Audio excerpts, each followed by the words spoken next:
En el mundo de la tecnología tenemos una obsesión, casi te diría que poética, con las capas de abstracción.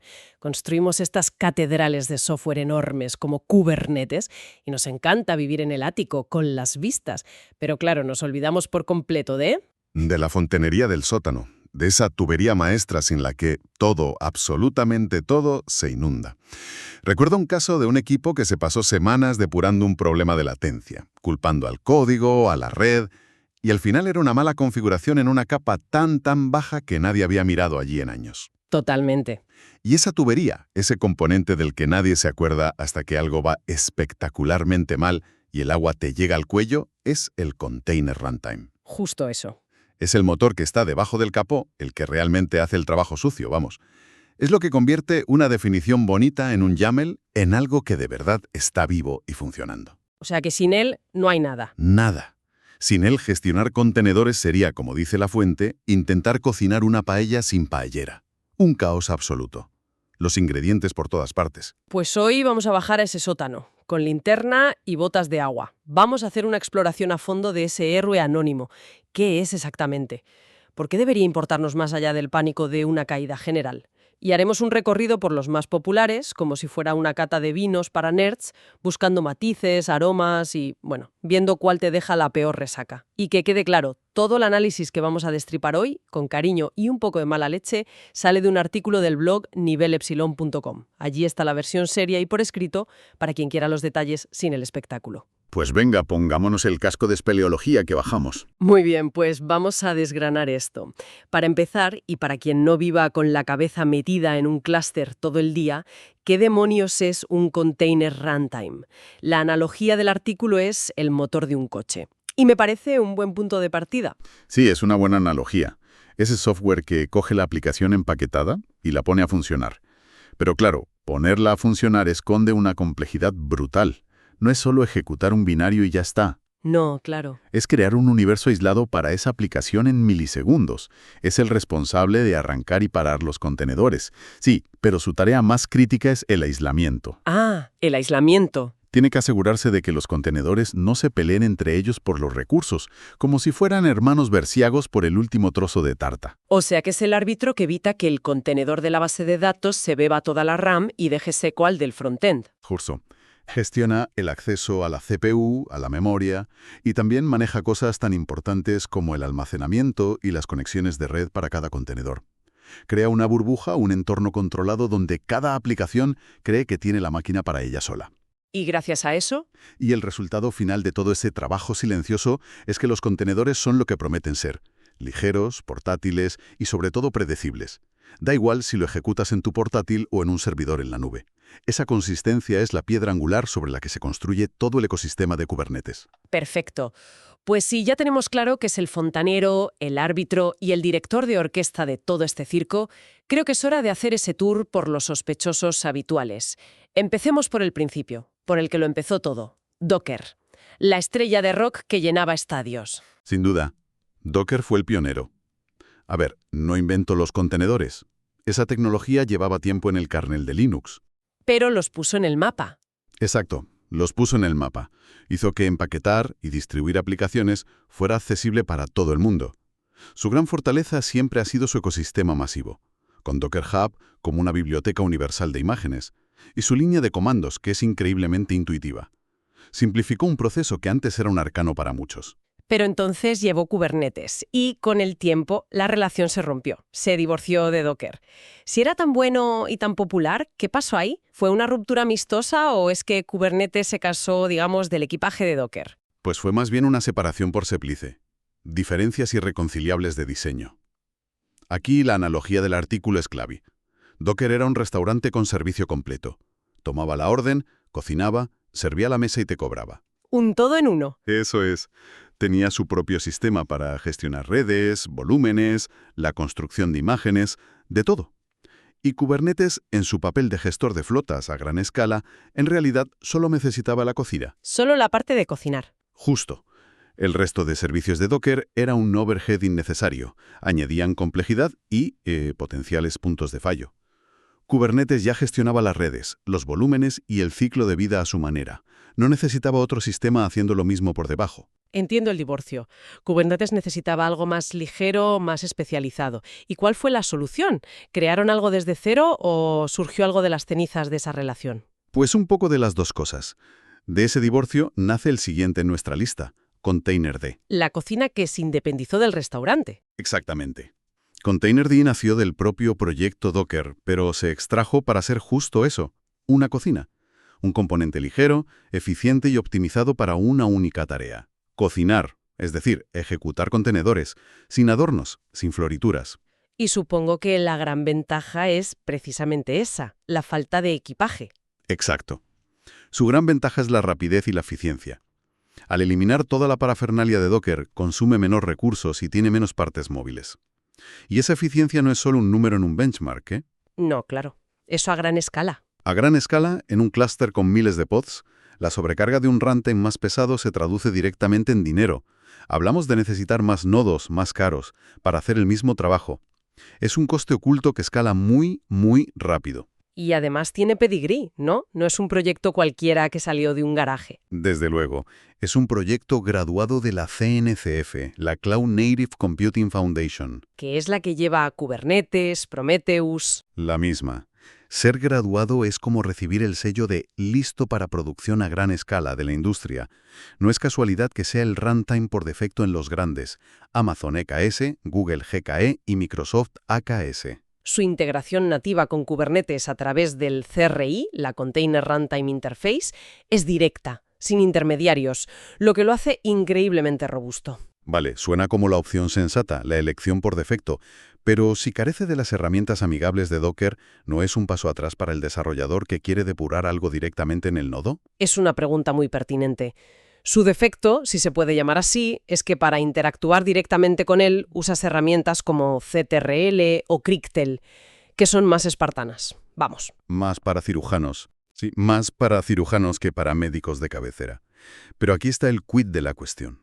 En un entorno Kubernetes, el 99% del tiempo no interactúas directamente con el runtime.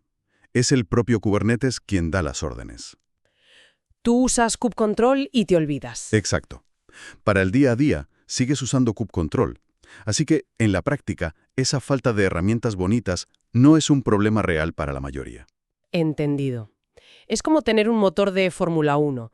No tiene un arranque suave ni aire acondicionado, pero no lo necesitas porque está hecho para una sola cosa: correr a máxima velocidad dentro de un chasis de Fórmula 1, que en este caso es Kubernetes. Vale, si Containerd es la cocina eficiente que se independizó, he oído hablar de otra opción, CRIO, que se describe a veces como más purista. ¿Qué significa eso en este contexto? ¿Por qué necesitaríamos otra alternativa tan parecida? CRIO es fascinante porque su filosofía es la especialización absoluta. Si Containerd es una cocina de alto rendimiento que puede servir a varios restaurantes, CRIO son las vías diseñadas exclusivamente para el tren de alta velocidad que es Kubernetes. Hecho a medida. Totalmente. Nació desde cero con un único propósito en mente: ser la implementación más limpia, mínima y fiel posible de la especificación CRI de Kubernetes. Y nada más. No tiene historia ni componentes heredados de otros usos. ¿Y qué ventajas aporta en la práctica ese enfoque tan minimalista, casi zen? Varias y muy importantes. Primero, una integración perfecta y un consumo de recursos mínimo. Es increíblemente ligero. Y segundo, y esto es muy relevante hoy en día, la seguridad. Claro, al tener menos cosas. Al tener una funcionalidad tan acotada, su superficie de ataque es mucho más pequeña. Menos código y menos funciones significan menos sitios por donde un atacante podría entrar. Tiene todo el sentido. Además, es totalmente compatible con el estándar OCI, la Open Container Initiative. Esto garantiza que cualquier imagen de contenedor que construyas, ya sea con Docker o cualquier otra herramienta, funcionará sin problemas. El OCI es el estándar que evita que cada uno invente la rueda a su manera y garantiza la portabilidad. Suena muy bien. ¿Cuál es la contrapartida? Siempre hay una. No puede ser todo perfecto. La contrapartida es que, al ser tan especializado, su ecosistema es más de nicho, mientras que Container todavía tiene raíces y una comunidad amplia que viene del mundo Docker. CRIO. La de CRIO es más pequeña. Es más pequeña, sí. Muy centrada en Red Hat y el ecosistema OpenShift. Esto puede influir en el tipo de documentación o en las soluciones que encuentres para problemas muy específicos. No es que no haya soporte, ojo, pero es menos extenso. De acuerdo. Entonces tenemos al todoterreno reconvertido y estándar de facto, Container, y al especialista de nicho y obseso de la seguridad, CRIO. Pero el artículo menciona un par de opciones más, para los crioyeremezicis, digamos, especialmente preocupados por la seguridad. ¿Entramos en la zona paranoica? Sí, para los paranoicos con razón de serlo. Aquí entramos en el terreno de los runtimes de alta seguridad. El primero es Kata Containers. La mejor forma de describirlo es como meter tu aplicación en una cámara acorazada. Una cámara acorazada. Sí, lo que hace es ejecutar cada contenedor dentro de su propia máquina virtual ligera. Esto proporciona un nivel de aislamiento brutal. Si un atacante compromete un contenedor, se topa con los muros de una OVM completa. No puede saltar al anfitrión ni a otros contenedores. Una cámara acorazada suena cara y pesada. Me imagino que tiene un coste importante en rendimiento. Y lo tiene. El coste es un mayor consumo de recursos, tanto de memoria como de CPU, y un rendimiento potencialmente más bajo. El arranque de los contenedores es más lento. Claro. Te confieso que la primera vez que vi el overhead de Kata en un clúster pensé, esto es inviable. Pero luego hablé con un CISO de un banco y me dijo, el coste de un nodo extra es irrelevante comparado con el coste de una sola fuga de datos. Uf, claro. Visto así, La solución de Google. Y su enfoque es ingeniosísimo. En lugar de una VM completa, gVisor ejecuta el contenedor dentro de un kernel implementado en espacio de usuario. un kernel en espacio de usuario. ¿Cómo funciona eso? Es como crear una burbuja de sistema operativo para el contenedor. Intercepta todas las llamadas al sistema, las peticiones que hace la aplicación al kernel, y las gestiona de forma segura sin tocar el kernel real del anfitrión. Es un sandbox muy sofisticado. Suena más ligero que una VM completa. Es la solución mágica que combina seguridad y rendimiento. Ofrece un aislamiento muy cercano al de una VM, pero con menos sobrecarga. Eso es cierto. Sin embargo, Siempre hay un pero. siempre lo hay. Tiene una pega importante que se menciona en la fuente. Puede introducir una penalización de rendimiento notable, especialmente en aplicaciones que hacen un uso intensivo de llamadas al sistema, como bases de datos o servidores web con mucho tráfico. Entiendo. Cada llamada tiene que pasar por esa capa extra. Exacto. Cada una de esas llamadas tiene que pasar por la capa de gVisor y esa traducción añade latencia. Es una solución de seguridad brillante, pero hay que medir muy bien si tu carga de trabajo es compatible con esa posible ralentización. De formas muy distintas. ¿Cómo consigue Kubernetes hablar con todos ellos sin volverse loco? Has mencionado algo llamado CRI, pero me parece casi mágico que pueda gestionar motores tan diferentes. Aquí es donde entra la brillantez del diseño de Kubernetes. El CRI, o Container Runtime Interface, es la clave de todo. Pensemos en él como un traductor universal de Star Trek. Me gusta la analogía. Es una especificación, una API muy simple y bien definida, que el kubelet, el agente de Kubernetes en cada nodo, utiliza para dar órdenes. Le dice a cualquier runtime que hable el idioma CRI cosas como arranca este contenedor con esta imagen y estos recursos, o detén aquel otro. O sea que al kubelet en realidad no le importa si detrás hay Containerd, CRO o cualquier otro. Mientras entiendan sus órdenes a través del CRI, todo funciona. Exactamente. Justo. Esa abstracción es lo que le da a Kubernetes su increíble flexibilidad. Permite que el ecosistema de runtimes innove y ofrezca distintas soluciones para distintas necesidades, ya sea rendimiento, seguridad o minimalismo. Y como administrador, te permite cambiar de runtime sin tener que rediseñar todo.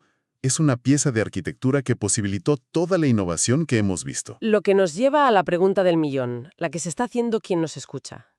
¿Cómo elijo el veneno correcto? Con todas estas opciones, ¿en qué debería fijarme? El artículo lo resume muy bien en 3 criterios clave. Primero, la eficiencia. Maximiza el rendimiento del sistema o introduce sobrecarga que me costará dinero. El dinero siempre importa. Siempre. Segundo, la complejidad. Añade capas o componentes innecesarios que pueden fallar o complicar la gestión y la depuración. Y tercero, y no menos importante, la seguridad. Proporciona el nivel de aislamiento que mis aplicaciones realmente necesitan o estoy usando una cámara acorazada para guardar la bici. Me encanta esa imagen. Y aplicando esos criterios, ¿cuál sería la conclusión general? Si alguien tiene que montar un clúster mañana, ¿qué camino toma? Para la inmensa mayoría de los casos de uso, la elección está entre la eficiencia probada y el enorme soporte de Containerd y el enfoque purista y nativo de CRIO. ¿Y cómo decides entre esos dos? A menudo depende de la preferencia del equipo, del estándar de la empresa o del ecosistema. Si estás en el mundo Red Hat OpenShift, CRI-O es la elección natural. Si estás con los grandes proveedores cloud, Contened es el camino más trillado y seguro. Las otras opciones, Kata y Gvisor, son soluciones de nicho. Para cuando la seguridad es lo primerísimo. Eso es, para cuando es la máxima prioridad y se está dispuesto a asumir el coste. Perfecto. Creo que el panorama queda bastante claro. Entonces, para recapitular, los runtimes de contenedores son como la tripulación que trabaja en la sala de máquinas de un gran barco. Nadie en la cubierta los ve, no se llevan la gloria, pero sin ellos el barco sencillamente no se mueve. Es una analogía excelente. Hacen todo el trabajo pesado para que arriba todo parezca mágico y funcione sin esfuerzo. Y lo fascinante es que cada vez que lanzamos una aplicación y funciona a la primera, sin dramas, es porque ese runtime está resolviendo silenciosamente miles de pequeños problemas por nosotros. Asignando PIDs, configurando cgroups. Cgroups, namespaces, montando sistemas de archivos efímeros. Es un trabajo ingente y totalmente invisible. Totalmente. Así que la próxima vez que un despliegue funcione sin problemas, hay que tomarse un segundo para agradecer en silencio a ese container o a ese CRIO que está ahí currando en el sótano. No reciben aplausos, pero desde luego se los merecen. Y esto nos lleva a una reflexión final. Volviendo a tu anécdota del principio.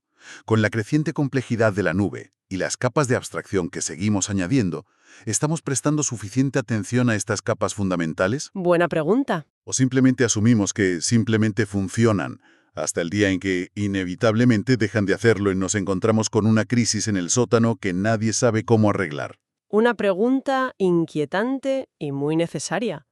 Es como si construyéramos rascacielos sobre cimientos que nunca volvemos a inspeccionar.